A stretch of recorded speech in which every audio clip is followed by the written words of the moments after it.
இயேசு உங்களை நேசிக்கிறார். பிரியமானவர்களே, இந்த நாளில் ஆண்டவர் நம்மளோடு பேசும்படியாய் வேதத்திலிருந்து ஒரு 3 வசனங்கள் கூட வாசித்து ஆண்டவர் நம்மளோடு இடைபடுகிற காரியத்தை பார்ப்போம்.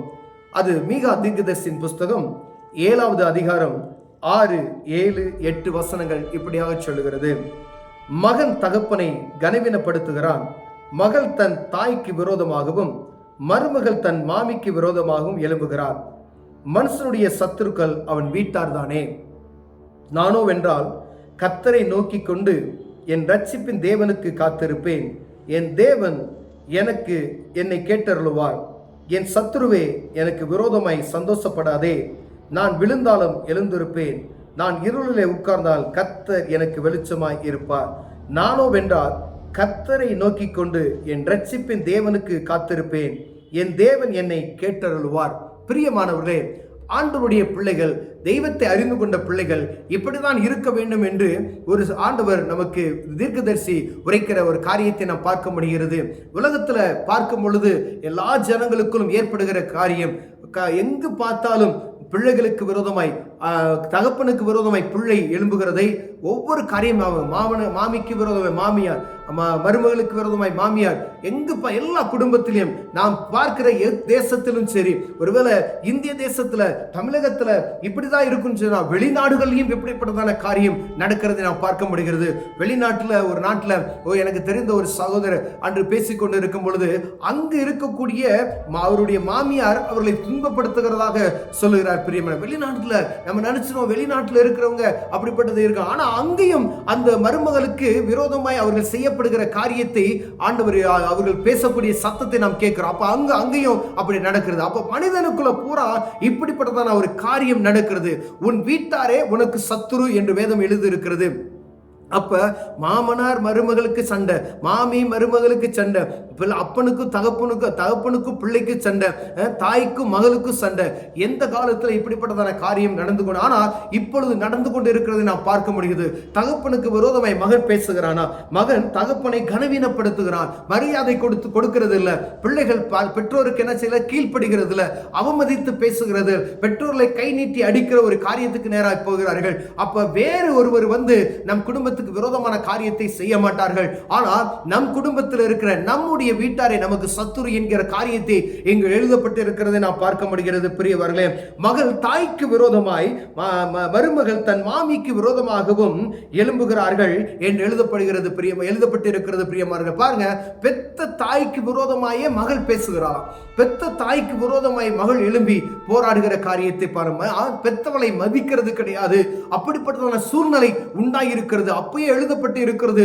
இப்படி ஒரு நாள் உண்டாகும், நடந்து கொண்டு இருக்கிறது, நம் கண்ணால் பார்த்து கொண்டு இருக்கிறோம். பிரியமானவர்களே, மருமகள் மாமியாருக்கு விரோதமாய் எழுந்து போராடுவாள். அதே போல மாமி மருமகளுக்கு விரோதமாய் போய் எத்தனை பேர் அப்படிப்பட்டதான சூழ்நிலை இருக்கும் என்பதை ஆண்டவர் உங்களோடு என்னோடு பேசிக் கொண்டிருக்கிறார். ஒரு அன்பு பிள்ளைகளே, உங்கள் தகப்பனுக்கு விரோதமாய் உங்கள் கரத்தை நீங்கள் நீட்டுகிறீர்களா? அவர்களை அவமதிக்கிற காரியத்தை நீங்கள் நடத்துகிறீர்களா? உன் தகப்பனுக்கு விரோதமாய் நீ கை நீட்டி பேசிக் கொண்டு இருக்கிறாயா? மரியாதை கொடுக்காதபடி, தகப்பனுக்கு கொடுக்க வேண்டிய கனத்தை நீ கொடுக்க முடியாதபடிக்கு, அவரை மதியாதபடி நடந்து கொண்டு இருப்பேனால் ஆண்டவர் உன்னோடு தான் பேசுகிறார். உன் தகப்பன், உன்னை பெற்றெடுத்த தகப்பனுக்கு நீ கொஞ்ச நாள் கீழ்ப்படிந்து அவரை அவமதிக்காதபடி நீ நடந்து கொள்ளும்படி ஆண்டவர் விரும்புகிறார். அன்பு சகோதர சகோதரியே, உன் தாய்க்கு விரோதமாய் உன் கரத்தை நீட்டாதே. உன் தாய்க்கு விரோதமாய் நீ பேசாமல் இருக்கும்படி ஆண்டவர் விரும்புகிறார். உன் பெற்றெடுத்த தாய்க்கு நீ உன்னால் செய்த கடமையை உன்னால் செய்ய முடியுமோ அதை செய். ஒருவேளை தாய்க்கு நீ நன்மையே செய்யாதபடிக்கு உன் கரத்தை எடுத்து மரியாதையற்றத்தனமாய் பேசி அவளை வெளியே துரத்துக்கூட ஒரு சூழ்நிலை உனக்குள் இருக்குமா? ஏனால் ஆண்டவருடைய கோபாக்கினைக்கு நீ தப்பித்துக் கொள்ள முடியாது மகளே. ஏனால் ஆண்டவர் உன்னை பார்த்து கொண்டு இருக்கிறார். உன்னை பார்க்கிறவர் உண்டு, உன்னை உருவாக்கினவர் உண்டு என்பதை நீ அறிந்து செயல்படும்படி ஆண்டவர் உன்னோடு பேசிக் கொண்டு இருக்கிறார். எத்தனை மருமகள்கள் மாமியாருக்கு விரோதமாய் பேசிக் கொண்டு இருக்கிறார்கள். மாமியாரை சொந்த தாய் போல கவனிக்காதபடிக்கு அவர்களை அவமதித்துக் கொண்டு இருக்கிறார்கள். நாம் பூமியில ஒவ்வொரு நாளும் கேட்கிறோம். சாதாரணமா ஒரு தெருவுக்குள்ள போனா, ஒரு குடும்பத்துக்குள்ள போனா, சொந்த பந்தங்களுக்குள்ள போனா, அந்த மருமக மாமியார் இவ்வளவு அவமானப்படுத்துறாளா, இவ்வளவு அசிங்கமா பேசுறாளா, இப்படி அவள் கை நீட்டி அடிக்கிற அளவுக்கு போகிறாளா? நான் ஒரு சகோதரனுடைய மனைவி தன்னுடைய மாமியாரை கழுத்தப்படுத்தி நெருக்கிறார். அப்படிப்பட்டதான் ஒரு வாரத்துக்கு முன்னாடி கேள்விப்பட்டேன். பாருங்க, அப்போ கழுத்தப்படுத்தி மாமியாரை கழுத்து பிடித்து நீ தள்ளுற அளவுக்கு உனக்கு உனக்கு உக்கிரகம் வருகிறதுனா உன் தாயை நீ கை நீட்டுவது போல அல்லவா?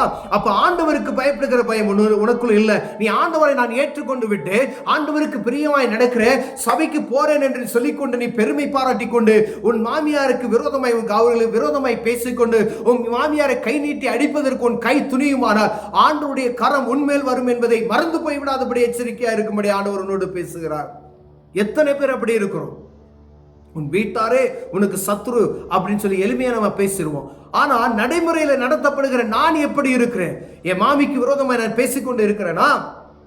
எத்தனை மாமியார்கள் உங்கள் மருமகளை பிள்ளைகளை போல நேசித்துக் கொண்டிருக்க, அவளை எப்படியாவது வீட்டை விட்டு துரத்திடணும், அடுத்த ஒரு மனைவியை பார்த்து என் மகனுக்கு கட்டி வச்சிடணும். எத்தனை தாய்மார்கள் அப்படி நினைத்துக் கொண்டு இருக்கிறீங்க.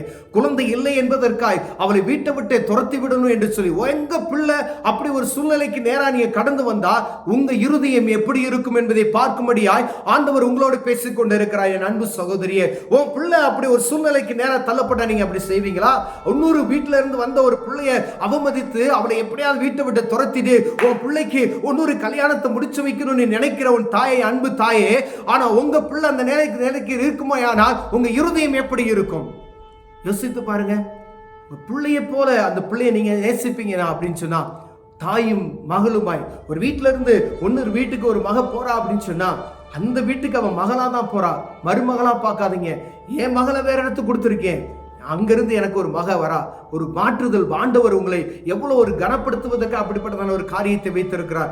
ஆனா அதை அசூசிப்படுத்துகிற எத்தனை மாமியார்கள், அதை அசூசிப்படுத்துகிற எத்தனை மருமகள் இருக்கிறார்கள். அதை ஆண்டவரை அறிந்து கொண்ட பிள்ளைகள் இப்படி செய்கிறார்கள் என்பது ஆண்டவருடைய கோபாக்கினை உங்கள் மேல் வரும். ஆசீர்வாதத்தை பார்க்க முடியாது. அன்பு சகோதரியே,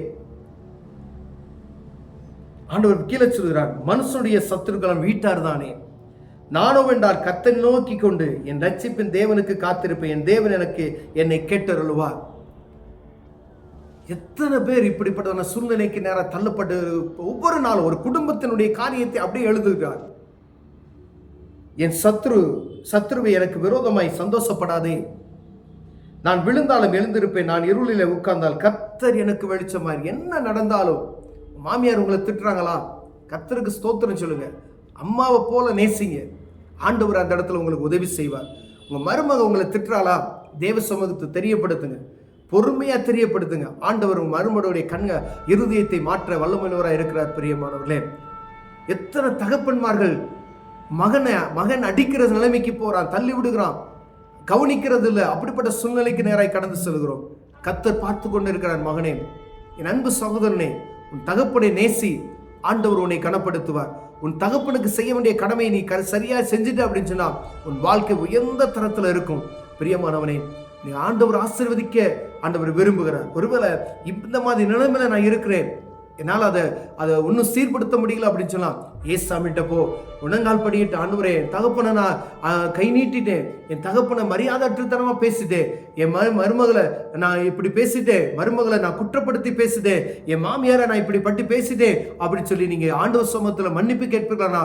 ஆண்டவர் உங்களை மன்னித்து ஆசீர்வதிக்க வல்லமையுள்ளவராக இருக்கார். ஒருவேளை நான் எப்பவும் இப்படிதான் நான் செய்வேன் அப்படின்னு சொன்னா ஆண்டவருடைய வெளிச்சம் வீட்டிற்குள் வராது என்று வேதம் சொல்லுகிறது. பிரியமானவர்களே, ஆசீர்வாதத்தை பார். நீ எவ்வளவு உழைத்தாலும் பொத்தல் பையில் போட்ட அனுபவம் போலவே அது இருக்கும். ஆசீர்வாதத்தை பார். எப்பயும் சண்டை, சமாதானமற்ற சூழ்நிலை, ஒரு சந்தோஷமான நிலைமை அந்த குடும்பத்துக்குள் வராமல் போய்விடும். கர்த்தர் ஒரு வாய்ப்பை கொடுக்கிறார். கண்களை மூடுவோம், ஜெபம் செய்வோம். அன்பின் தகப்பனே, ஆண்டவரே, மாமியாருக்கு விரோதமாய் பேசிட்டோம் ஆண்டவரே, மருமகளுக்கு விரோதமாய் பேசிட்டேன் ஆண்டவரே, தகப்பனுக்கு விரோதமாய் பேசிட்டேன் ஆண்டவரே, மன்னிங்க. நல்ல மனிதனாய் வாழ விரும்புகிறேன். கிருபை பாராட்டு. இயேசுவின் நாமத்தில் பிதாவே, ஆமென்.